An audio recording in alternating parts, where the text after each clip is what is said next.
New Relight opticals and computerised I clinic. हमारे यहाँ Sarojini hospital के आई स्पेशलिस्ट डॉक्टर अवेलेबल। अपनी आंखों का मुफ्त मुआयना करवाइए। जी हाँ। अस्सलाम वालेकुम नाजरीन, 7H न्यूज सच को रखे आपके आगे। जोड़े की खबर से कुछ फासले पर एक रोड जुमेरात बाजार जाती है।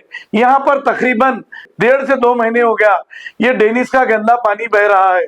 इससे कबल भी हमने ये न्यूज बताई थी, लेकिन राजा सिंह की कान पर जू नहीं रेंगती और ये अवामी मसाइल को हमेशा नजरअंदाज करते हैं।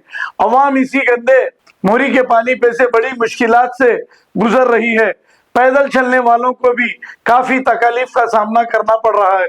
हम ये न्यूज 1.5 महीने में दूसरी बार दिखा रहे हैं, लेकिन राजा सिंह को इसका कोई असर नहीं हो रहा है। आइए देखते हैं इसी की report.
New Relight opticals and computerised I clinic. हमारे यहाँ सरोजनी हॉस्पिटल के आई स्पेशलिस्ट डॉक्टर अवेलेबल। अपनी आंखों का मुफ्त मुआयना करवाइए। जी हाँ। Sun glasses 99 onward, any number glasses from 250 onward, contact lenses any colour ₹99 onward. जो हजरात 60 साल की उम्र से ज्यादा है, हज और उम्रा जाना चाहते हैं, उनके लिए बिल्कुल free number glasses, free home delivery और free eye checkup. New Relight Optical, Talab Katta, main road, opposite to Baba Bahauddin Dargah. Mobile 9848392127। खबर है शहर की, खबर है गाँव की, खबर है सारी दुनिया की। 7H न्यूज पसंद आए तो लाइक कीजिए, शेयर कीजिए और सब्सक्राइब करना ना भूलें। 7H news.